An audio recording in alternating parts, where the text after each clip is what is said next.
बच्चों, मैं आपका हिंदी टीचर अतुल द्विवेदी आपकी पाठ्य पुस्तक के पाठ 4 मात्राओं से संबंधित अभ्यास प्रश्न लेकर के आया हूं। आइए इनके प्रश्न व उनसे संबंधित उत्तर देखें। बच्चों, हमारा पहला प्रश्न है, मात्रा किसे कहते हैं? पहला प्रश्न क्या है? मात्रा किसे कहते हैं? पिछले वीडियो में आपने देखा होगा या आपने पढ़ा होगा कि व्यंजन वर्णों के साथ, किसके साथ? व्यंजन वर्णों के साथ संयुक्त होने पर मतलब मिले होने पर स्वरों का मूल रूप परिवर्तित हो जाता है। किसका मूल रूप परिवर्तित हो जाता है? स्वरों का मूल रूप परिवर्तित हो जाता है। तो स्वरों के इस परिवर्तित रूप को हम मात्रा कहते हैं। ठीक है, मात्रा के बारे में आप फिर से एक बार पढ़ लीजिए कि व्यंजन वर्णों के साथ, व्यंजन वर्ण आप समझ रहे हैं कि क से लेके ज्ञ तक जितने भी व्यंजन वर्ण हैं, ठीक है, उनके साथ में अगर स्वर मिल रहा है, संयुक्त हो रहा है, जुड़ रहा है, तो क्या होता है? स्वरों का मूल रूप परिवर्तित हो जाता है। आप सबने जाना था कि स्वरों का मूल रूप क्या है। स्वरों का मूल रूप यहाँ पे जैसे आप देख रहे होंगे कि ए, आ, ई, उ, री, ए, ओ और अ। ये अपने मूल रूप में लिखे हुए हैं, मतलब जो ये ए, आ, ई इत्यादि जो लिखे हुए हैं, इसे हम स्वर का मूल रूप कहते हैं। इसके बाद हम ये देखते हैं, ये जो परिवर्तित हो जा रहे हैं, जब यह व्यंजन के साथ में जुड़ रहे हैं तो क्या हो जा रहे हैं? परिवर्तित हो जा रहे हैं। तो इन्हें हम क्या कहते हैं? मात्रा कहते हैं। अब इनकी मात्राएं क्या हैं? जैसे अ की कोई भी मात्रा नहीं होती, ठीक है, और आ की ये आप मात्रा देख रहे हैं, एक खड़ी लाइन है। दूसरी आप ई की मात्रा देख रहे हैं, छोटी ई की, इसी तरह से बड़ी ई की, ऊ की, बड़ी ऊ की, री की, ए, ओ और अ। सभी स्वरों का ये मूल रूप दिया हुआ है और नीचे उनकी मात्राएं दी हुई हैं। ये मात्राएं कब आती हैं बच्चों?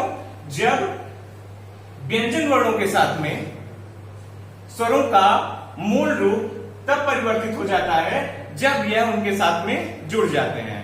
मतलब स्वर जब व्यंजन वर्णों के साथ में जुड़ते हैं, संयुक्त होते हैं, तो वह उनका मूल रूप परिवर्तित हो जाता है।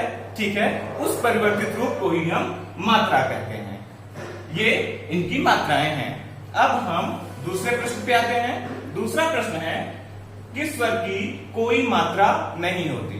मतलब कौन सा ऐसा स्वर है जिसकी अपनी मात्रा नहीं होती? कौन सा ऐसा स्वर है? तो हम ये देखते हैं कि अ स्वर की कोई मात्रा नहीं होती। ठीक है, जैसे यहां क है, आधा क, इसमें अ को हम जोड़ देते हैं। अ जो स्वर है, जब ये जुड़ जाएगा, संयुक्त हो जाएगा, तो क्या बनता है? ये पूरा कर, ठीक है, ये बनता है। अब इसमें आप देख रहे हैं कि कहीं पे भी कोई मात्रा लगी हुई है? नहीं लगी हुई है। क्यों नहीं लगी हुई है? क्योंकि अ स्वर की कोई भी मात्रा नहीं होती। ठीक है बच्चों, अब आइए हम आपके अभ्यास प्रश्न के दूसरे प्रश्न पे चलें, जिसमें इसका फॉर्मेट यह है कि दिए गए वर्णों के व्यंजन एवं स्वर रूपों को अलग करके रिक्त स्थानों में लिखिए। मतलब यहां पे जो आपका प्रश्न है वह इस तरह का है कि कुछ वर्ण दिए गए हैं, ठीक है, व्यंजन एवं स्वरों को, व्यंजन है और स्वर है, ठीक है, इनके रूपों को अलग अलग करके, इनके रूपों को क्या करना है? स्वर को अलग करना है और व्यंजन को अलग करके रिक्त स्थानों में लिखना है। मतलब जो आपको कुछ ये व्यंजन दिए गए हैं या कुछ जो वर्ण दिए गए हैं, उनमें हमको स्वर अलग करना है और व्यंजन अलग करना है और खाली स्थान की जो है वो पूर्ति करनी है। तो आइए देखें। तो क है, क में ये दिया गया है कि क में छोटी की मात्रा लगी हुई है। ठीक है, अब हमें क्या करना है? प्रश्न क्या था कि व्यंजन और स्वर रूपों को अलग अलग करके लिखना है, मतलब स्वरों का मूल रूप अलग करके लिखना है, व्यंजन को अलग करके लिखना है। तो क में बड़ी की मात्रा लगी हुई है और छोटी की मात्रा लगी हुई है, तो हम देखते हैं कि छोटी की मात्रा है, छोटी की मात्रा यहां पे है, ई कैसे है, ये यहां है, तो हम क लिखेंगे, ये क और छोटी ई। ठीक है बच्चों, क और छोटी ई। इसी तरह से ख है, ख में दिया गया है कु। अब कु में हमें ध्यान देना है कि इसमें भी वही प्रक्रिया हमें अपनानी है कि व्यंजन वर्ण को अलग करना है, ठीक है, और स्वर को उनके मूल रूप में अलग करके लिखना है। तो यहां पे देखेंगे कि क में क्या आया हुआ है, उ की मात्रा आई हुई है। किसकी मात्रा आई हुई है, उ की मात्रा। उ कौन सा, छोटा उ, ठीक है। तो छोटे उ की मात्रा आई हुई है, तो हम क्या करेंगे, क, ये चूंकि आधा क है इसलिए क, और छोटा कु है इसलिए हम छोटा उ लिख देंगे। क्या हो गया, छोटा उ। यह अपने मूल रूप में यहां पे आएगा। मूल रूप में चूंकि लिखने के लिए बोला गया है क्योंकि उ की यहां पे क्या हुआ है, उ की मात्रा आई हुई है और इसे मूल रूप में बदल करके लिखना है। प्रश्न में यही कहा गया है। ग है के, क्या है, के। अब के में भी ये आधा क धन अलग करके क्या करेंगे, तो क्या के ऊपर जो मात्रा लगी हुई है वो किसकी है, आप यहां पे देख रहे हैं कि क्या के ऊपर जो मात्रा लगी है वो ये मात्रा है, और ये मात्रा किसकी है, ये मात्रा ए की है। किसकी है, ए की है, ए की मात्रा है। तो हम क धन ए लिख देंगे, क धन ए। अब घ है, घ क्या है, का, क्या है, का। अब क में देखते हैं, ये आधा क लिखे, धन। अब इस क में किसकी मात्रा लगी हुई है, तो हम यहां से देखेंगे कि क में ये बड़ा की मात्रा लगी हुई है। किसकी, बड़ा की मात्रा लगी हुई है। तो हम यहां पे क धन बड़ा आ कर देंगे, आ हो गया, ठीक है, आ। इसके बाद ग की आ गया, क्या आया, की। तो आधा क धन। अब इसमें देखते हैं कि क में किसकी मात्रा लगी हुई है, किस स्वर की मात्रा लगी हुई है। तो हम ये देखते हैं कि बड़ी की, तो बड़ी की ये मात्रा हुई, ठीक है। तो बड़ी की मात्रा यहां पे लगी हुई है, तो हम यहां पे क्या कर देंगे, बड़ी की ये लिख देंगे। ठीक है बच्चों, अब आइए हम अगले प्रश्न पे चलें। अगला प्रश्न जो है आपका, उसका जो फॉर्मेट है वो यह है कि नीचे दिए गए व्यंजन वर्णों को उनकी मात्रा से युक्त व्यंजन वर्ण से मिलान कीजिए। मतलब हमें व्यंजन वर्णों को, जो व्यंजन वर्ण दिए गए हैं उनकी मात्रा से युक्त, उनकी जो मात्रा से युक्त है मतलब उनसे संबंधित एक और दूसरा वर्ण लिखा हुआ है और उसमें कुछ मात्राएं लगी हुई हैं, ठीक है। अलग अलग वर्णों में अलग अलग मात्राएं लगी हुई हैं। तो जो वर्ण दिया गया है उसी वर्ण में दूसरी लाइन में, दूसरी पंक्ति में क्या किया गया है, उस वर्ण में किसी न किसी स्वर की जो है वह मात्रा लगी हुई है। तो हमें उस वर्ण से मिलान करना है, ठीक है। तो आइए देखें।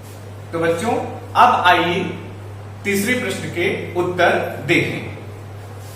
तो यहां पे हम देखते हैं कि क्या दिया गया है।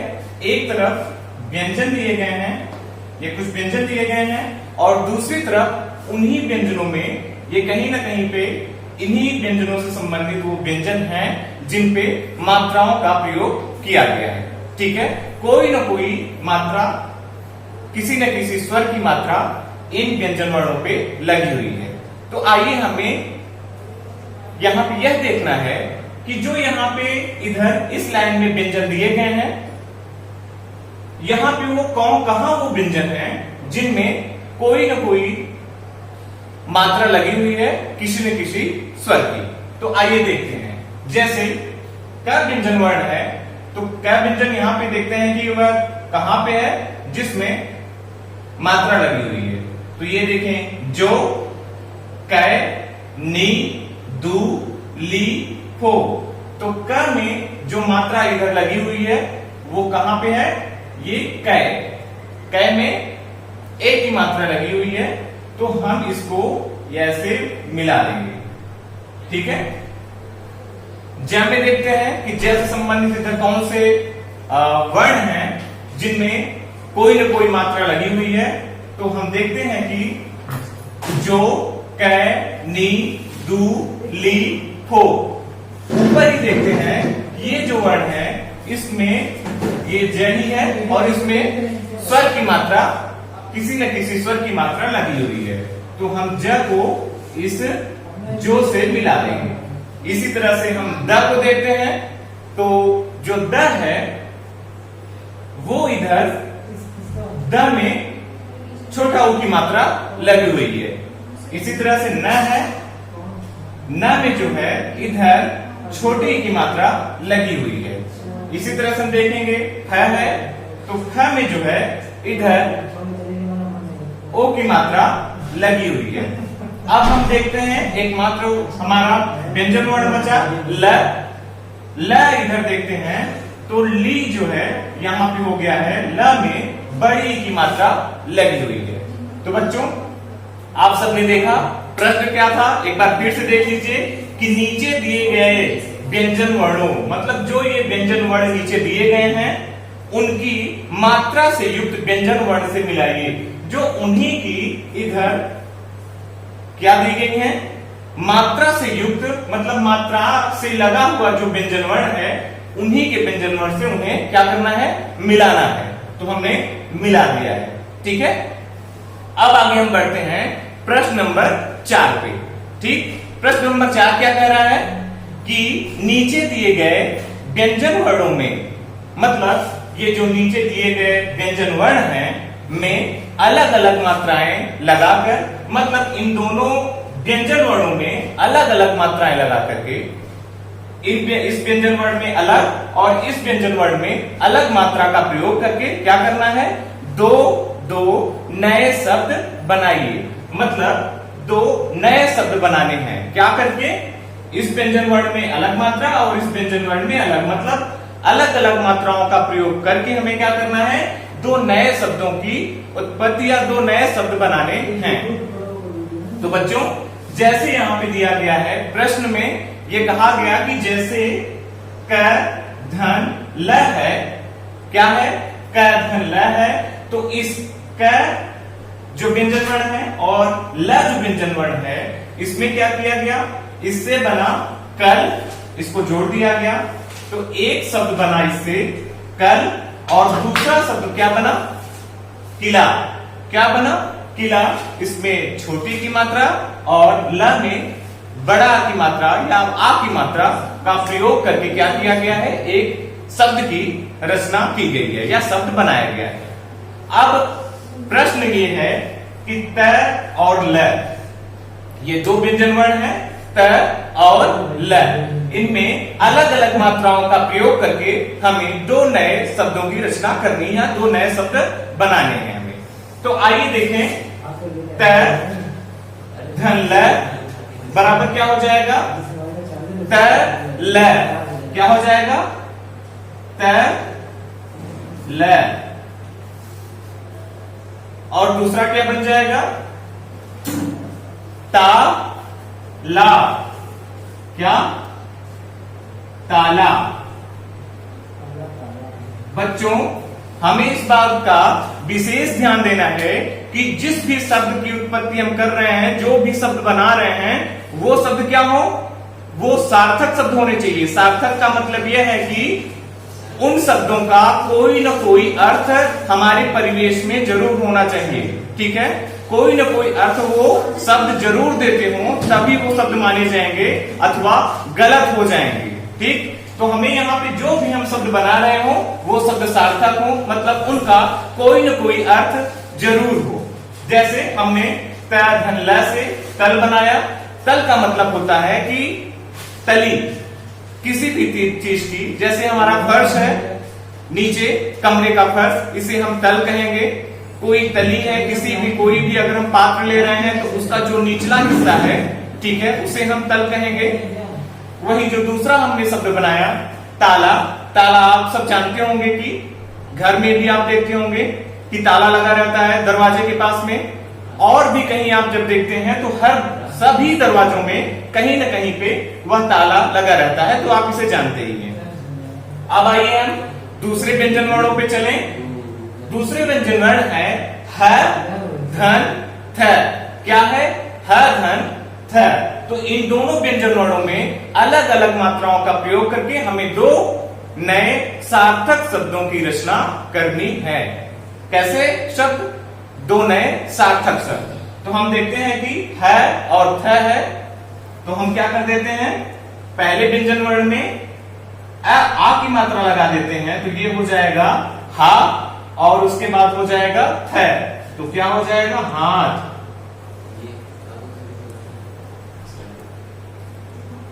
हाथ आप सब जानते हैं, ठीक है। और दूसरा अब हम क्या प्रयोग करेंगे?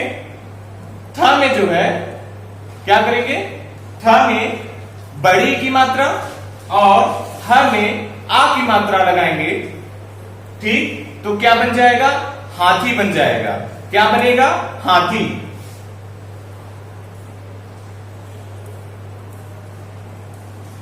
बच्चों अब हम तीसरे व्यंजन वर्णों पे चलते हैं। ये व्यंजन वर्ण है घ और ढ़। इसमें हम क्या करेंगे? इनको भी इसी तरह से करना है कि इनपे में भी अलग अलग क्या करना है? मात्राओं का प्रयोग करना है और दो नए शब्दों की रचना करनी है हमें। तो आइए देखते हैं। पहले हम लिखेंगे घ और फिर ड़ में जो है क्या करेंगे? बड़ा की मात्रा लगा देंगे। क्या करेंगे? बड़ा की मात्रा लगा देंगे, तो ये क्या हो जाएगा? घड़ा। क्या हो जाएगा? घड़ा। घड़ा आप सब जानते ही हैं, आपके अपने घर में भी घड़ा होगा, आप बाहर भी देखते होंगे। घड़े से अच्छे से आप वाकिफ होंगे कि घड़ा क्या होता है। गोला सा होता है, उसमें पानी भरा जाता है या और कुछ भी जो आप रखना चाहें उसमें रख सकते हैं। पहले के जमाने में हम क्या करते थे? घड़े का ही उपयोग बहुतायत करते थे। हमारे घर में लोग जो है क्या करते थे? घड़े का ही उपयोग करते थे, चाहे पानी रखने में या कुछ भी और सामग्री रखने में क्या करते थे? घड़े का ही प्रयोग करते थे। और घड़ा क्या होता है? मिट्टी का बना होता है, ठीक है। तो ये पहला ये शब्द बना। अब दूसरा शब्द और देखते हैं, दूसरा क्या बन सकता है। तो दूसरे में ये देखते हैं घा को इसी तरह से लिख दिए और क्या किए? ड़ में जो है वह बड़ी की मात्रा लगा दिए। क्या किए? बड़ी की मात्रा लगा दिए। जब हम ड़ में बड़ी की मात्रा लगाए तो वह शब्द क्या बना? घड़ी। क्या बना? घड़ी। घड़ी जैसे कि मैं भी लगाया हूं, आपके पास भी अपनी हैंड वॉच होगी, घड़ी होगी, चाहे हाथ में आप बांधते हो और चाहे दीवार में लगाते हो, ठीक है। तो क्या दूसरा शब्द क्या बना? घड़ी। तो यहां से यहां पे ख और दो व्यंजन वर्णों में अगर हम जैसे ही स्वर की मात्रा अलग अलग स्वर की मात्रा जैसे ही लगाएं तो हमने दो शब्दों की रचना की, पहला घड़ा और दूसरा घड़ी। इसी तरह से चौथे जो व्यंजन वर्ण है वह है भ धन ल। पहले भी क्या करेंगे? हम भ लिखेंगे। क्या लिखेंगे बच्चों? भ लिखेंगे और ल में जो है वह आ की मात्रा लगा देंगे। क्या करेंगे? आ की मात्रा लगा देंगे तो बन जाएगा भला। क्या बना बच्चों? कौन सा शब्द बना? भला शब्द बना। भला शब्द का अर्थ होता है यह है कि जो अच्छा हो, जो किसी से ईर्ष्या द्वेष न रखता हो, ठीक है, जो अपने से मतलब रखता हो, जो सभी काम बहुत अच्छे से करता हो, उसे हम कहेंगे कि ये बहुत भला आदमी है, बहुत भला लड़का है, ठीक है, बहुत सीधा है, अपना काम करता है, पढ़ाई करता है, ठीक है। तो इस शब्द का यह अर्थ हुआ। दूसरा अब हम बनाएंगे इन्हीं दोनों व्यंजन वर्णों में स्वर की मात्रा लगा करके, तो क्या बन जाएगा? भाला। क्या बन जाएगा? भ में भी आ की मात्रा लगाएं और ल में भी आ की मात्रा लगा के हमने कौन सा शब्द बनाया? भाला। ठीक है, भाला आप सब जानते ही हैं कि एक डंडे जैसा हथियार होता है, आगे की तरफ क्या होता है? वो नुकीला होता है। कैसा होता है? नुकीला होता है। पहले जब राजा महाराजाओं में जब लड़ाइयां होती थी तो वह तलवार और भाले से ही लड़ाई किया करते थे। कैसे? तलवार और भाले से ही लड़ाई किया करते थे। उस समय हमारे पास में राइफल, AK-47 या मिसाइलें ये सब नहीं थी। ठीक है, उस समय तलवार, धनुष, भालू आदि से ही लड़ाइयां की जाती थी। अब आइए हम देखते हैं जो पांचवें वर्ण है ज और ल। इन व्यंजन वर्णों में भी हमें अलग अलग स्वरों की मात्राएं लगा करके दो नए शब्द बनाने हैं। तो पहला शब्द बन जाएगा क्या? ज में हम आ की मात्रा लगाते हैं तो बना जा, और ल को लिख देते हैं। इन दोनों को मिला दिए तो क्या बन गया? जाल। क्या बन गया बच्चों? जाल शब्द की रचना की हमने। अब देखते हैं कि जाल क्या है। जाल आप सब जानते होंगे कि धागों से बना हुआ ऐसा कि जैसे उसमें अलग अलग धागे जो है कुछ दूरी पे होते हैं। मतलब जैसे जाल हम मछलियों को पकड़ने के लिए भी डालते हैं। ठीक है, आजकल हमारे पास भी ऐसे कुछ झोले नुमा जाल होते हैं जिनमें हम कुछ चीजें रखते हैं। ठीक है, जिससे वो सड़े ना, तो वो जाल हुआ। अब आइए हम दूसरे शब्द की रचना करें इन्हीं व्यंजन वर्णों से। तो दूसरा शब्द बन जाएगा, क्या बन जाएगा? जा ला। मतलब ज में भी आ की मात्रा का प्रयोग किया हमने और ल में भी आ की मात्रा का प्रयोग किया हमने। तो क्या बना? जाला। जाला आप सब अच्छे से उसे वाकिफ होंगे। आपके घर में भी कहीं ना कहीं पे कोने में मकड़ी क्या करती है? वो जाला लगा देती है। उसे क्या कहते हैं हिंदी शब्द में? अच्छे से हम हिंदी में जाला ही बोलते हैं। ठीक, तो क्या कौन सा शब्द बना? जाला बना। तो हमने देखा कि त और ल व्यंजन वर्णों के मिलाने मिलाने से जो दो शब्द बने क्या हुए? वो त ल और ता ला। तल और ताला है, और थ व्यंजन वर्णों के मिलाने से इसमें कुछ दो नए शब्द बने, वो है हाथ और हाथी। इसी तरह से घ और ड़ में स्वर की मात्राएं लगाने से जो दो शब्द बने वह है घड़ा और घड़ी। इसी तरह से भ और ल को क्या किया? इसको जो है जब हम स्वर की मात्राओं से हमने मिलाया तो जो नए शब्द बने वह क्या बने? भला और भाला। इसी तरह से जल से जाल और जाला बना। ठीक है बच्चों, यहां पे आपका इस पाठ का जो भी अभ्यासकार, जितने भी अभ्यासकार थे वह सारे के सारे आप पूरे करा दिए गए हैं। अब हम नए आपके अगला जब वीडियो हम लेकर के आएंगे तो आपके नए पाठ शब्द पे चर्चा करेंगे। धन्यवाद।